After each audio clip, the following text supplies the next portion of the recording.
গ্রহণ করেছেন, দ্বীনের উপরে চলে এসেছেন, দ্বীনি জ্ঞান অর্জন করে রসুলের কথার উপরে আস্থা রেখে যখন তারা দ্বীন ইসলাম পালন করেছেন, তখন রসুল তাদেরকে জান্নাতেরও গ্যারান্টি দিয়েছেন বলে সুবহানাল্লাহ। শুধু গ্যারান্টি দেন নাই, নাম মেনশন করে বলে দিয়েছেন তোমাদের মধ্যে অমুক অমুক অমুকের জন্য আল্লাহ জান্নাত নির্ধারিত করে দিয়েছে বলে সুবহানাল্লাহ। এরকম 10 জন সাহাবীর নাম রসুল ঘোষণা দিয়ে দিয়েছেন। এরা হচ্ছে আশারায়ে মুবাশশারা, সমস্ত সাহাবারাই জান্নাতি, কিন্তু রসুল তারপরও খাস করে 10 জনের নাম এজন্য বলেছেন যাতে উম্মত গ্যারান্টিটা বুঝতে পারে বলে সুবহানাল্লাহ। সুতরাং গ্যারান্টি দিয়ে কথা বলার যোগ্যতা লাগে। কি লাগে বলেন? কি লাগে? যোগ্যতা লাগে। এখন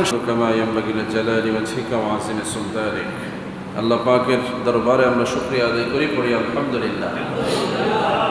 অসংখ্য নেয়ামত এমন আমরা ভোগ করে চলেছি যা আমরা জানিও না। এরকম অজ্ঞাত নেয়ামতের জন্য